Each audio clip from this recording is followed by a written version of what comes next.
Hello students, कैसे हो। आज हम लेकर आए हैं रोटेशनल मोशन का नेक्स्ट वीडियो नंबर 10। अच्छा, इस वीडियो में हम पढ़ेंगे टॉर्क के बारे में। टॉर्क आई थिंक है हम पहले पढ़ चुके टॉर्क का, इसके पहले प्रीवियस वीडियो में। हाँ, लेकिन वहाँ पे जो टॉर्क था वो था फोर्स इनटू परपेंडिकुलर डिस्टेंस। ठीक है, फोर्स को मल्टीप्लाई करते हैं हम परपेंडिकुलर डिस्टेंस से। यहाँ पे जो टॉर्क का फॉर्मूला है वो है आई अल्फा। ठीक है, तो स्टार्ट करते हैं। क्या होता है आई अल्फा? ओके, मेरा नाम है रोहित चौधरी और स्वागत है आप सबका द फिजिकल वर्ल्ड में। सबसे पहले टॉपिक स्टार्ट करने के पहले हम देखेंगे एनालॉजीज क्या क्या है लीनियर में और एंगुलर में। उसके बाद हम चलेंगे इस टॉपिक पे। सबसे पहले एनालॉजी करेंगे हम, analogy between linear and angular या फिर रोटेशन बोल सकते हैं हम। देखो, सबसे पहले लीनियर में जो मास होता है, मास, वही चीज़ रोटेशन में क्या बन जाता है? आई, मोमेंट ऑफ इनर्शिया। लीनियर में जो डिस्प्लेसमेंट होता है एस, वो यहाँ पे क्या होता है? Angular displacement. लीनियर में जो वेलोसिटी होती है वी, यहाँ हो जाती है एंगुलर वेलोसिटी ओमेगा। लीनियर के अंदर होता है एक्सेलेरेशन ए, यहाँ होता है एंगुलर एक्सेलेरेशन अल्फा। लीनियर के अंदर फोर्स जो होता है वो होता है मास इनटू एक्सेलरेशन। सिमिलरली यहाँ पे क्या होगा? फोर्स का एनालॉग यहाँ पे क्या होता है? टॉर्क। टॉर्क को हम टाउ से इंडिकेट करते हैं। टॉर्क क्या होगा? देखो, मास जो है, मास किसका एनालॉग है? आई का, तो यहाँ पे होगा आई। ए का एनालॉग कौन है? अल्फा, तो यहाँ पे होगा अल्फा। तो बेसिकली हमें इसको प्रूफ करना है, torque equals to I alpha. Next आगे कंटिन्यू करते हैं इसको। पी को हम क्या बोलते हैं? Momentum, linear momentum. Okay, so P जो होता है लीनियर मोमेंटम का formula mass into velocity. Similarly यहाँ पे क्या होगा? Angular momentum. Angular momentum L को इंडिकेट करते हैं हम। So L is equals to, mass का एनालॉग कौन है? आई, और वी का analog omega. So L equals to I omega. ये है मेरे पास एंगुलर मोमेंटम। नेक्स्ट कंटिन्यू करते हैं। According to Newton's second law, F equals to dp by dt, rate of change of linear momentum is equals to force. अच्छा, similarly यहाँ पे क्या होगा? Torque is equals to dl by dt, rate of change of angular momentum is equals to torque apply. Okay, अब basically हमें अभी आज करना है ये torque equals to I alpha. फिर आगे चल के वीडियोस के अंदर हम पढ़ेंगे मोमेंटम, एंगुलर मोमेंटम क्या होता है और एंगुलर मोमेंटम को कंजर्व कैसे करते हैं। ओके, क्या वो कंडीशन है जिससे एंगुलर मोमेंटम कंजर्व रहता है। ठीक है, तो अभी हम करते हैं टॉर्क के बारे में। चलो, इसको प्रूफ करने के लिए लेट अस अज्यूम कि यहाँ पे मेरे पास कोई बॉडी है, आर्बिट्री बॉडी, जो इस पॉइंट के अबाउट से रोटेट हो रही है, इस पॉइंट के अबाउट रोटेट हो रही है, ऐसे घूम रही है। घूमने का इसकी एंगुलर वेलोसिटी ओमेगा और एंगुलर एक्सेलरेशन अल्फा। ओके, कुछ भी ले सकते हैं। कुछ बॉडी कंसीडर करते हैं हम। मान लो यहाँ बॉडी मास m1 है, जो यहाँ से डिस्टेंस कितना होगा? r1 होगा। यहाँ पे बॉडी का मास, यहाँ सपोज एक बॉडी मास m2 है, जो यहाँ पे डिस्टेंस r2 होगा। ऐसे बहुत सारी बॉडी होगी टिल इन्फिनिट। इन सब मासेस को मिला दोगे तो पूरा कंप्लीट मास मिलेगा मुझे पूरी बॉडी का।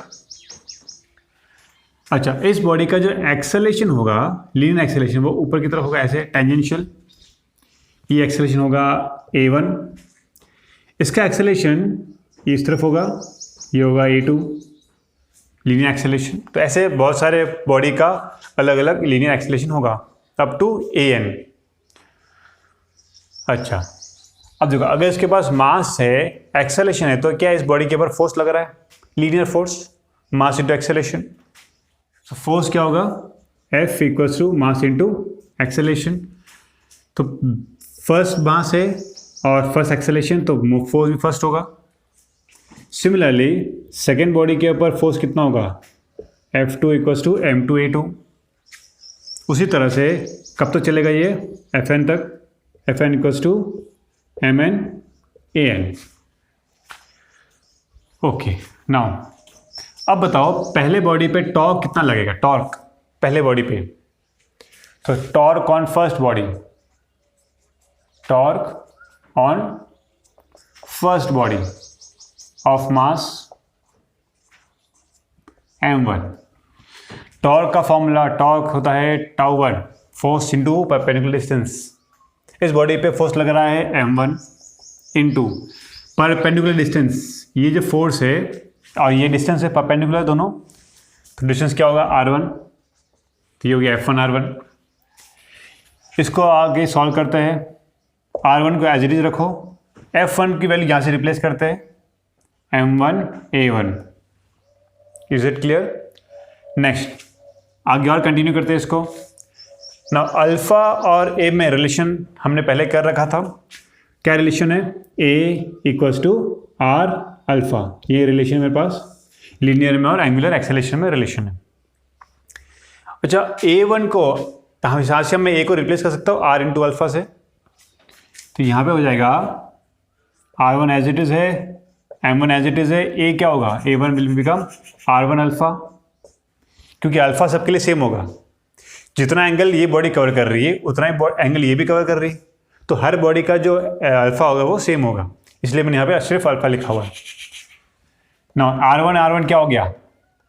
R1 स्क्वायर, तो उसको यहाँ लिखते हैं हम τ1 इक्वल्स टू M1 को यहाँ लिख दूँ मैं इंटू R क्या हो जाएगा? R1 का स्क्वायर इंटू अल्फा। ये आ गया मेरे पास फर्स्ट टॉर्क का फॉर्मूला, इस पहले बॉडी पे जो भी टॉर्क लग रहा है उसका फॉर्मूला। सिमिलरली टॉर्क 2 क्या होगा? इसको मैं देख के बता सकता हूँ, टॉर्क 2 क्या होगा? मास 2 into R2 square into alpha, alpha सबके लिए सेम होगा। टॉर्क 3 क्या होगा? M3 R3 square into alpha. अब टू कहाँ तक जाना, मुझे n तक जाना है, सो Mn Rn square into alpha. अब ये पूरी बॉडी घूम रही है, तो छोटे छोटे जो टॉर्क्स होंगे सब मिला के किसके इक्वल होगा? एक कंप्लीट बड़ा टॉर्क के इक्वल। सो मुझे क्या करना है? इन सारे टॉर्क्स को ऐड करना है, तो total torque of the system is equals to τ1 plus τ2 plus τ3 up to τn। τ1 कितना है? τ1 is M1 R1 square alpha plus τ2 कितना है? M2 R2 square alpha plus up to कहाँ तक जाना मुझे? Mn Rn square alpha. अब इसमें कॉमन क्या है? कॉमन मेरे पास अल्फा कॉमन है सब में, अल्फा को बाहर ले लो, तो अंदर क्या बचा? M1 R1 square plus M2 R2 square up to कहाँ तक जाना मुझे? Mn Rn square. ये अंदर कॉमन बचेगा, बाहर आ जाएगा अल्फा। अब ध्यान से देखो, ये जो सिस्टम है M1 R1 square M2 R2 square, ये क्या? ये मेरे पास फॉर्मूला किसका बन गया? मोमेंट ऑफ इनर्शिया का इंटू अल्फा। ये आ गया मेरे पास टॉर्क का फॉर्मूला I अल्फा। ओके, तो बेसिकली हमें इसी पे बात करनी है और ज़्यादातर क्वेश्चंस इसी पे आते हैं, I अल्फा पे। क्लियर इतना? तो अब जब हम इसके न्यूमेरिकल सॉल्व करेंगे तो हमें और क्लियर होगा कि कैसे इसको हम डील करेंगे। ओके, इसको नोट कर लो, फिर हम करते हैं न्यूमेरिकल्स। क्वेश्चन नंबर 1, लैंग्वेज लिखवा नहीं रहा हूँ मैं, सिंपल डायग्राम ड्रॉ करूँगा। क्वेश्चन में गिवन है एक रॉड है जो सेंटर पॉइंट से पाइवोटेड है, यहाँ से पाइवोटेड है। ओके, और इस बॉडी के ऊपर मैं यहाँ पे फोर्स लगा रहा हूँ ऐसे 10 न्यूटन का फोर्स, और length of the rod, mass यहाँ पे लिखता हूँ मैं, mass is 2 kg and length is 2 metres. अब फोर्स कितना लगाया मैंने? 10 न्यूटन का। Force equals to 10 Newton.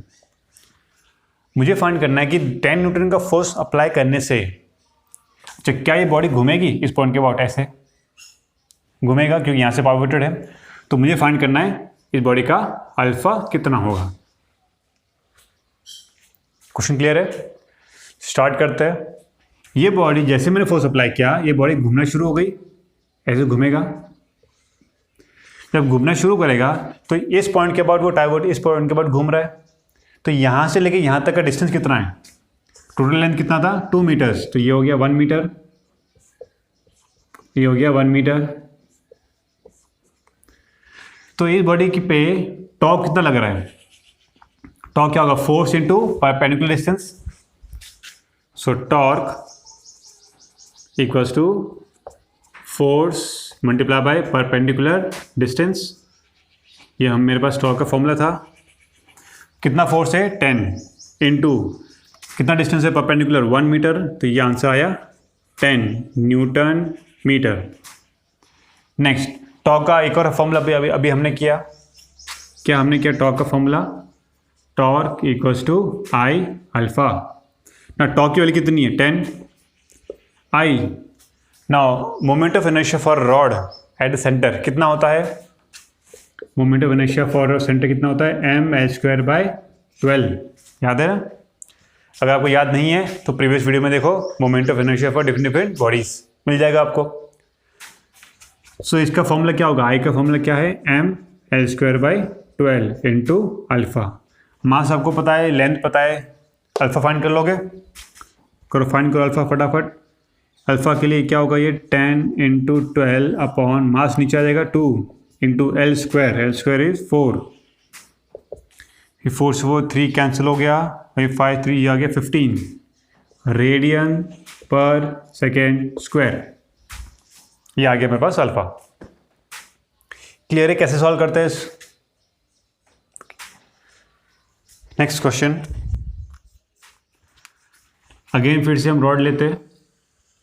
तो रॉड पे बेस्ड क्वेश्चंस बहुत सारे होते हैं, और मैंने इस बार पाइवोटेड यहाँ से किया हुआ है, इस पॉइंट के बाद पाइवोटेड है, इस पॉइंट के बाद, और फोर्स मैंने ऐसे अप्लाई किया, force 10 newton at an angle of 37 degrees.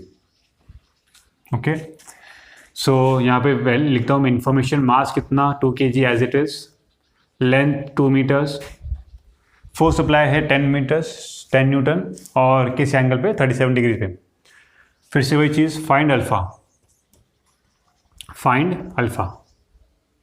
Okay, solve करें, चलो स्टार्ट करते हैं। जैसे मैंने फोर्स अप्लाई किया तो ये बॉडी ऐसे ऊपर घूमेगी, ऐसे टर्न करेगा, वो टॉर्क लगेगा ना। टॉर्क लगने के लिए क्या मेरे पास होना ज़रूरी है, फोर्स होना चाहिए और परपेंडिकुलर डिस्टेंस होना चाहिए। ये मेरे पास डिस्टेंस है ऐसे वाला, यहाँ से लेके यहाँ तक डिस्टेंस है, और फोर्स ऐसे लग रहा है। क्या दोनों परपेंडिकुलर है? नहीं है। तो मुझे इस फोर्स को परपेंडिकुलर बनाना पड़ेगा। तो I have to take components. एक कंपोनेंट ऐसे आएगा इस तरह, और एक कंपोनेंट ऐसे आएगा। ओके, बताओ बच्चों ये कौन सा कंपोनेंट होगा? This will be F sine theta, और वो होगा एफ कॉस थीटा। ये होगा एफ कॉस थीटा, ये होगा F sine theta. Now theta कितना है? फोर्स 10 इंटू साइन 37 कितना होगा? 3/5। सिमिलरली यहाँ पे ये होगा 10 इंटू कॉस 37 इज 4/5। तो इसका आंसर आया मेरे पास 6 न्यूटन, और इसका आंसर आया मेरे पास 8 न्यूटन।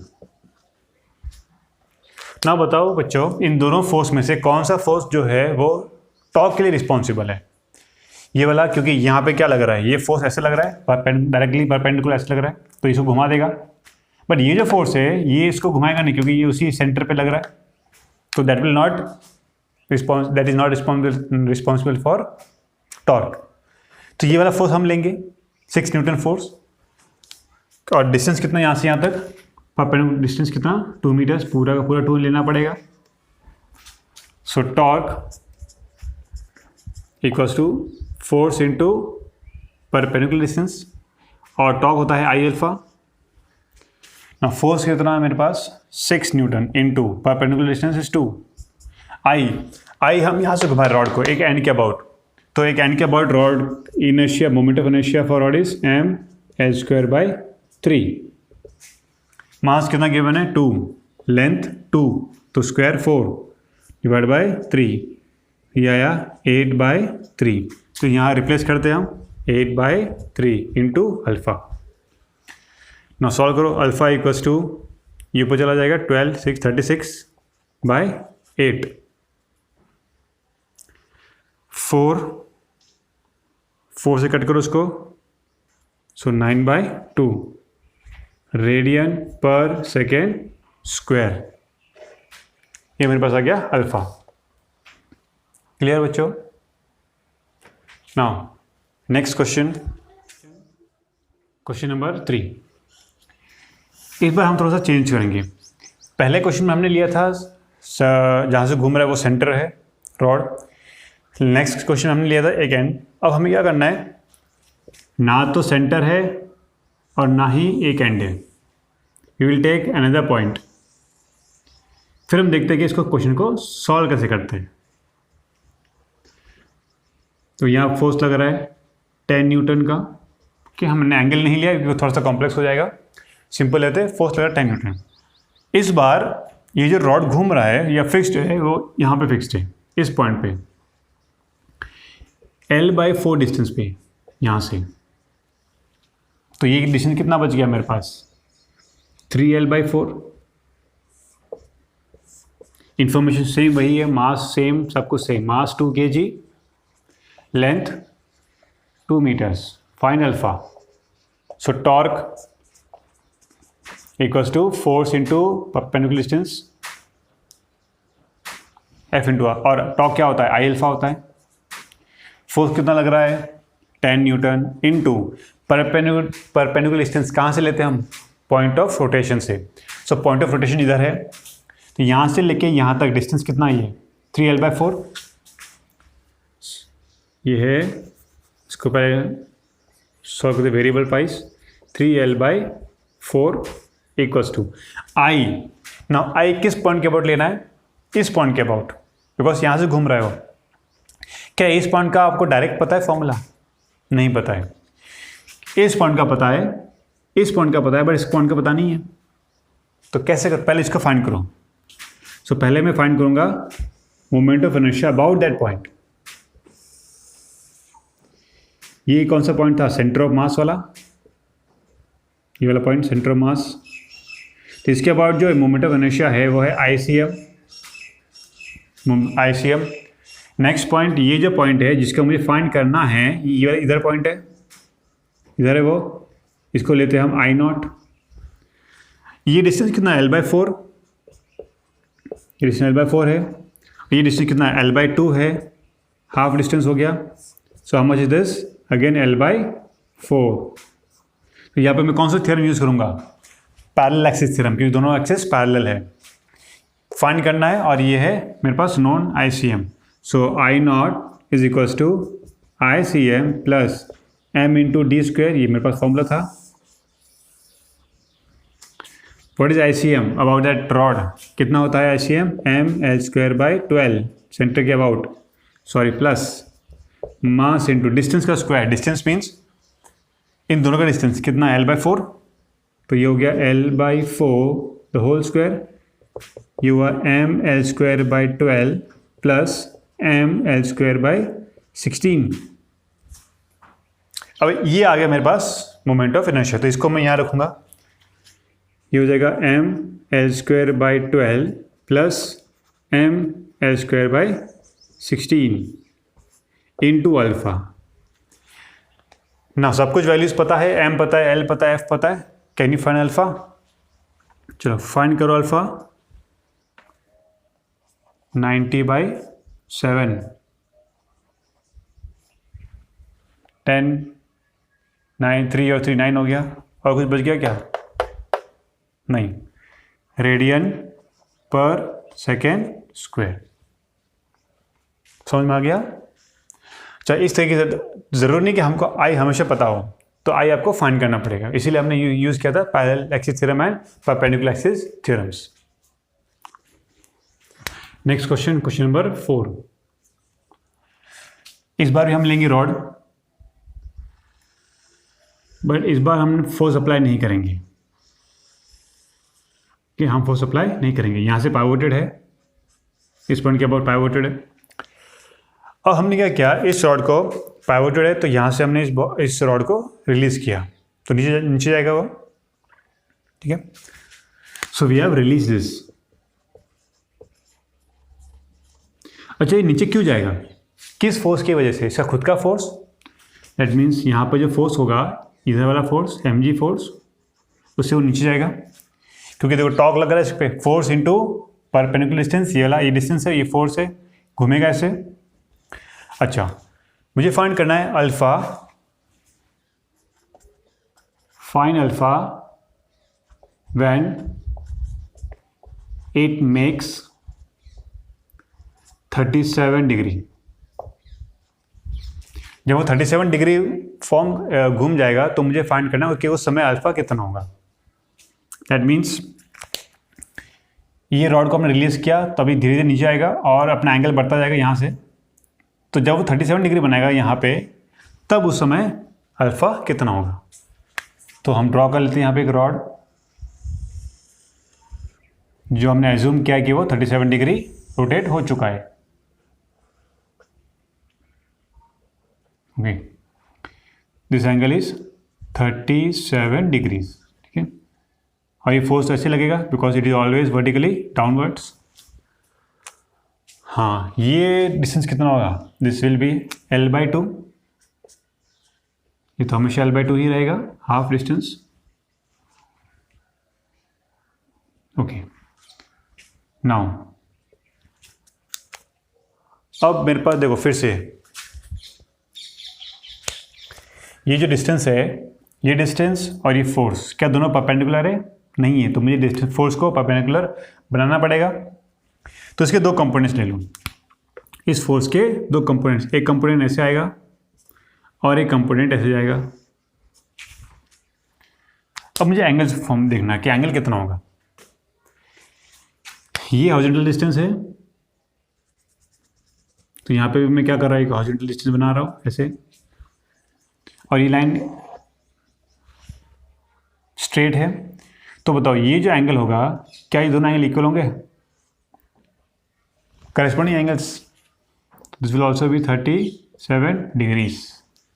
ओके, क्लियर है? ये देखो ऐसे 37 डिग्री। नाउ ये अगर 37 है और ये पूरा 90 है, तो ये कितना बचा? 53 डिग्रीज, 90 माइनस 37। फिर से ये दोनों कितने 90 पे, तो ये एंगल कितना बचा मेरे पास, ये वाला एंगल फिर से कितना हो गया 37 डिग्रीज। क्लियर है इतना एंगल्स? अच्छा, अब mg के दो कंपोनेंट्स, यहाँ पे कौन सा होगा, mg cos 37, और ये कौन सा होगा, mg sin 37 डिग्री। अब कौन सा फोर्स है जो रिस्पॉन्सिबल है, mg cos, क्योंकि ये परपेंडिकुलर है, ये वाला पैरेलल है, और जो कि सेंटर उसी सेंटर से पास कर रहा है जिसके बाद वो घूम रहा है, तो इसकी वजह से टॉर्क नहीं लगेगा। तो ये वाला फोर्स बचा। So torque equals to force into distance, perpendicular distance, equals to I alpha. ना फोर्स कितना लग रहा है, ये वाला पूरा टर्म, ये पूरा फोर्स लगेगा, this is mg cos 37 into कितना डिस्टेंस है परपेंडिकुलर यहाँ से लेके यहाँ तक, L/2 इक्वल्स टू आई किस पॉइंट के अबाउट, इसी पॉइंट के अबाउट। आई कितना होगा, क्या ये एंड है, एक एंड के अबाउट है, तो एक एंड के अबाउट कितना होता है, mL/3 इंटू अल्फा। ओके, कमान सिंपल है, सब कुछ गिवन है। मास 2 kg एज इट इज, और लेंथ कितना 2 मीटर्स, और एंगल कितना बना रहे हो 37 डिग्री, क्वेश्चन में गिवन है। चलो स्टार्ट करते हैं। मास 2 kg, तो 2 इंटू जी 10 20 इंटू कॉस 37 कितना होता है 4/5 इंटू L/2, दैट मीन्स 2/2, 1 हो जाएगा वो, m फिर से 2 into L² 4/3 into alpha. So alpha equals to, ये कैंसिल हो गया 4 16, देखो ये कैंसिल हो गया 4 टाइम्स, 4 से 4 कैंसिल हुआ, ये 2 1 जा 2 2 जा, 3 ऊपर चला जाएगा 6 रेडियंस पर सेकेंड स्क्वायर। चलिए नेक्स्ट क्वेश्चन। इस बार हमने पुली लिया हुआ है, पुली मास 2 kg की और रेडियस 2 मीटर्स। इस पुली के दोनों एंड्स पे कुछ ना कुछ मास सस्पेंडेड है, दोनों एंड्स पे। यहाँ पे 10 kg का मास, सॉरी यहाँ पे 20 kg का मास और यहाँ पे 10 kg वाला मास। ओके, अब मुझे क्या फाइंड करना है? मुझे फाइंड करना है कि जब ये सिस्टम मूव करेगा, जैसे ये 20 है और ये 10 है, तो ऑफकोर्स ये नीचे जाएगा। तो जब ये नीचे जा रहा है तो इस सिस्टम का एक्सेलरेशन कितना होगा? देखिए, इस बार हमने अल्फा फाइंड नहीं करना, मुझे क्या फाइंड करना है? एक्सेलरेशन। ओके, तो ऐसे क्वेश्चन आपने किए हुए फोर्स वाले में। अच्छा, क्या करते थे हम? फटाफट कर लेते एक बार। इसका टेंशन ऊपर लग एज्यूम करोगे, ये नीचे टेंशन T, इधर भी टेंशन T। फिर डाउनवर्ड फोर्स कितना लग रहा है? 20G, that means 200 Newton's. यहाँ पे डाउनवर्ड फोर्स 100 न्यूटन। फिर हम क्या करते थे?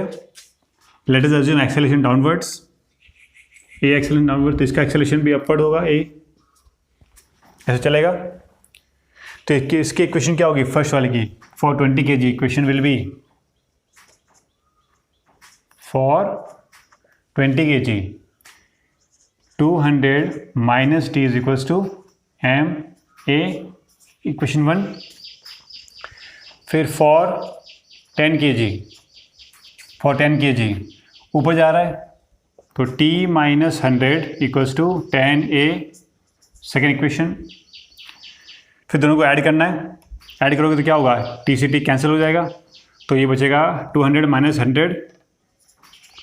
Minus 100 equals to this plus this 30A। तो A is equals to 100 minus divide by 3, ये आएगा 10/3, that means 3.33 metre per second square. ठीक है, ऐसे ही हम करते थे। हम ऐसे करते थे कि जब दोनों का टेंशन सेम होगा तब की केस है ये। बट आपको याद होगा कि उस सिचुएशन में जो पुली था वो था massless. In that case it was massless pulley. But यहाँ पे जो पुली है वो उसका कुछ ना कुछ मास है। तो अगर मासलेस होगा तो क्या होगा? ये पूरी की पूरी जो स्ट्रिंग है ये इसके साथ साथ चलेगा से। बट अब क्योंकि अभी मास है तो क्या होगा? ये इसके बीच में फ्रिक्शन भी होगा, इस पुल्ली के बीच में और इस स्ट्रिंग के बीच में फ्रिक्शन होगा। फ्रिक्शन होगा तभी तो वो घूमेगा, उसको घुमाएगा, टर्न करवाएगा। सो इस बार अब क्या होगा? दोनों का टेंशन सेम नहीं होगा। क्योंकि ध्यान देना, जब पुल्ली मासलेस होगी तब दोनों की टेंशन सेम होगा, और जब पुल्ली के पास कुछ ना कुछ मास है तो पुल्ली का टेंशन, ये दोनों का टेंशन सेम नहीं होगा। तो मुझे अलग अलग टेंशन लेना पड़ेगा। तो इसका मतलब ये जो क्वेश्चन, ये जो सोल्यूशन है ये रॉन्ग है। तो आप ऐसे नहीं करोगे। ओके, लग तो रहा है सारे फोर्सेस, लेकिन यहाँ पे टेंशन T1, यहाँ पे टेंशन T2 ले लो, T1 T2 डिफरेंट। अब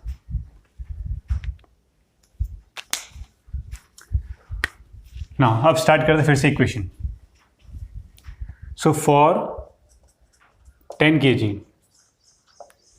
अब 10 kg के लिए क्या इक्वेशन होगी? क्योंकि ऊपर जा रहा है तो T1 minus 100 is equals to MA, equation 1। For 20 kg, और इस 20 kg के लिए नीचे आ रहा है तो 200 बड़ा है, तो इसकी इक्वेशन होगी 200 minus T2 equals to 20A, equation 2। अब तीसरा जो इक्वेशन होगी वो इसके लिए होगी, पुल्ली के लिए। फॉर पुल्ली, अब पुल्ली के लिए इक्वेशन क्या होगी? देखो, ये मेरे पास दो टेंशन जो उसको खींच रहे हैं, T2 और T1। अगर दोनों टेंशन इक्वल है तो क्या ही घूमेगा? नहीं घूम पाएगा, क्योंकि इक्वल दोनों टेंशन। तो इसको घुमाने के लिए दोनों में से कोई भी एक फोर्स या कोई भी एक टेंशन ज़्यादा होना चाहिए। अगर T2 ज़्यादा है तो इसको ऐसे घुमाएगा, ऐसे घूम जाएगा वो, और अगर T1 ज़्यादा है तो ऐसे घूमेगा। तो अल्टीमेटली वो घूम के सर, क्योंकि ये वाला मास ज़्यादा है तो ये ऐसे घूमेगा। दैट मीन्स कौन सा टॉर्क ज़्यादा है मेरे पास? इधर वाला टॉर्क ज़्यादा है, क्लॉकवाइज टॉर्क ज़्यादा है। तो क्लॉकवाइज टॉर्क के लिए कौन सा फोर्स रिस्पॉन्सिबल है?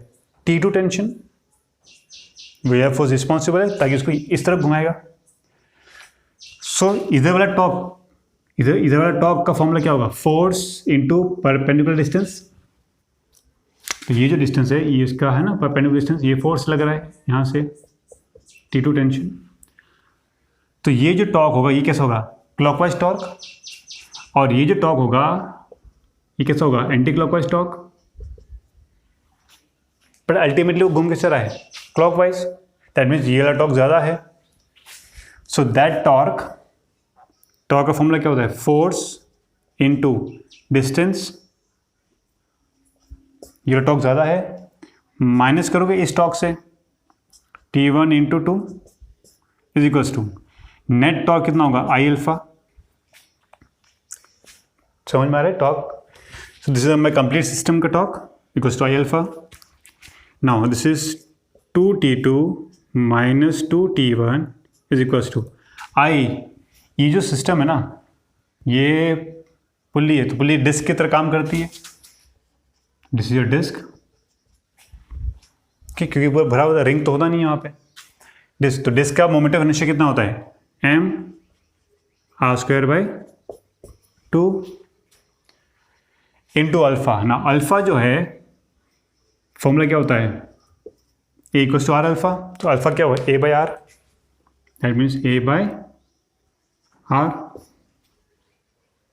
अब इसको सॉल्व करते हैं, 2 से डिवाइड करते हैं इसको।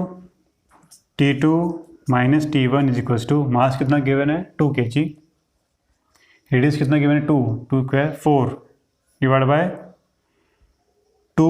ये जब डिवाइड करोगे तो ये नीचे आ जाएगा, तो ये 4 हो जाएगा इंटू a बाय रेडियस 2। सो इससे मुझे क्या मिलेगा, T2 minus T1 is equals to, ये कैंसिल हुआ a आ गया, equation number 3। T2 minus T1 equals to a। अब T2 की वैल्यू यहाँ से निकालनी है और T1 की वैल्यू यहाँ से निकालनी है और इसमें रिप्लेस करनी है। तो बताओ यहाँ से जो T1 की वैल्यू आएगी यहाँ से कितनी आएगी, ये 100 वहाँ चला जाएगा। सो T1 equals to 100 plus 10a, और यहाँ से जो T2 की वैल्यू आएगी 200 माइनस 20a।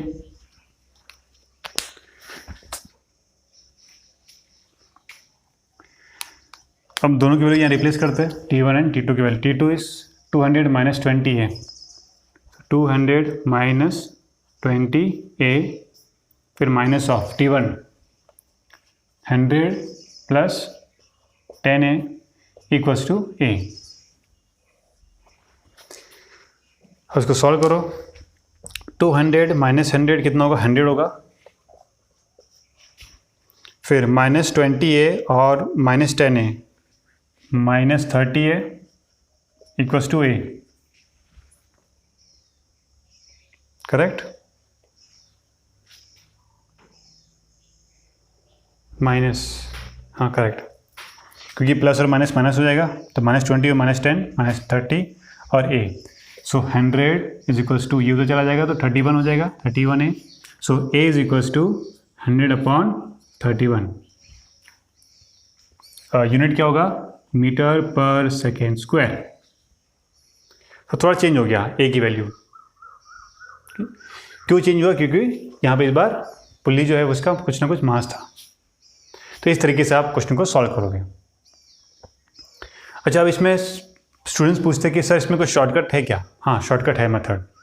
क्या मेथड है वो देखते हैं, शॉर्टकट मेथड। पहले इसको नोट कर लो, फिर हम शॉर्टकट मेथड देखते हैं। तो याद रखना है ये रिजल्ट 100/31। तो इसको मैं यहाँ लिख रहा हूँ साइड में, a equals to 100/31 metre per second square. अब देखते हैं शॉर्टकट क्या है, हटा दो उसको, ठीक है। तो शॉर्टकट क्या है, नथिंग, बस वही है, सेम पुल्ली वाला सिस्टम। मेरे पास एक सिंगल एक पुल्ली है और यहाँ पर मास सस्पेंडेड है, मास कैपिटल M का मास कैपिटल M, दोनों का मास सेम है। अलग ले सकते हैं, ये M1 है, ये M2 है। ओके, इसका डाउनवर्ड फोर्स कितना लग रहा है, m2g, upward tension T, downward tension T और एक्सेलेरेशन A। फिर ये पुली घूमेगी ऐसे विथ अल्फा, इसको हटा रहा हूँ मैं सबको।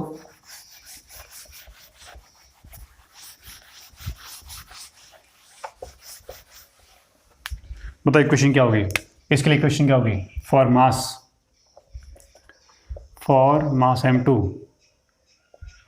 m2g minus T is equals to m2a, question 1। अब इसके लिए क्या होगा, सिंगल, अभी इस बार एक ही पुली है और एक ही मास सस्पेंडेड है, तो पूरा का पूरा जो टेंशन फोर्स इसको घुमाएगा ऐसे, इसका रेडियस r है। सो टॉर्क क्या होगा, torque is equals to T into r, force into perpendicular distance, and that is equals to I alpha. No T into r is equals to I into alpha क्या होगा, A by r, क्योंकि A क्या होता है R alpha. Equation number 2, यहाँ से T की value निकालो, यहाँ रिप्लेस कर देते हैं। यहाँ से T की वैल्यू क्या होगी, IA अपॉन R स्क्वायर हो जाएगा, R स्क्वायर। इसको कहाँ रिप्लेस करना है, इक्वेशन नंबर 1 में। So m2g minus IA upon R square is equals to m2a। इसको वहाँ ले जाओ, प्लस हो जाएगा वो, तो m2g is equals to m2, अच्छा a कॉमन हो जाएगा फिर ऐड होने के बाद, plus I upon R square into a।